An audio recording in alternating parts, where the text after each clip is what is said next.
Well, in the United States, Maryland, a federal judge has blocked the Trump administration from denying citizenship to children born to those living in the country, illegally or temporarily. And this is the fourth such ruling nationwide since the Supreme Court's key decision in June.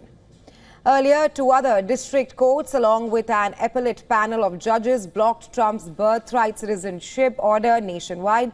In February, Maryland Court Judge Broadman issued an initial injunction blocking the order. However, the U.S. Supreme Court's ruling in June had overturned that decision, along with other similar court rulings affecting the nationwide blocks on the order. The Supreme Court justices ruled that lower courts generally cannot issue nationwide injunctions. However, they did not rule out other types of court orders that might have nationwide effects, such as those issued in class action lawsuits or cases brought by the states. In a recent decision, Judge Boardman approved a class of children born or to be born in the U.S. after February 19, 2025, who would be affected by Trump's order on birthright citizenship. She stated that the plaintiffs have a strong likelihood of prevailing, contending that order violates the citizenship clause of the 14th Amendment.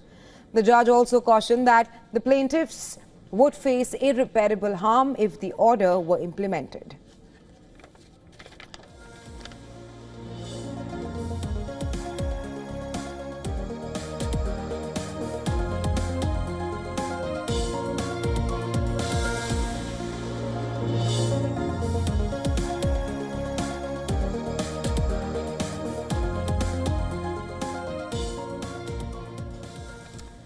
And well, for more on this, our correspondent Susan Therani is now joining us from New York. Hi, Susan. This is the fourth block of Trump's birthright citizenship order since the Supreme Court order. Get us the latest on this.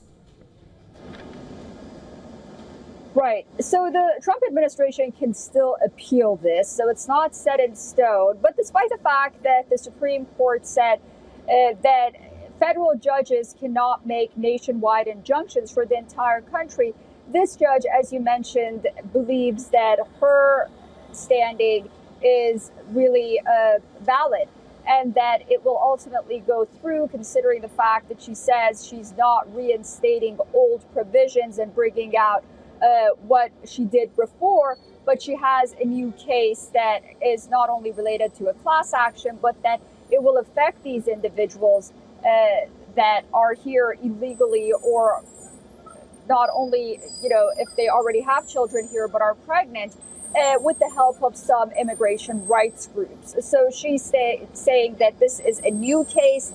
It is valid after the Supreme Court order, and it has a potential to go through.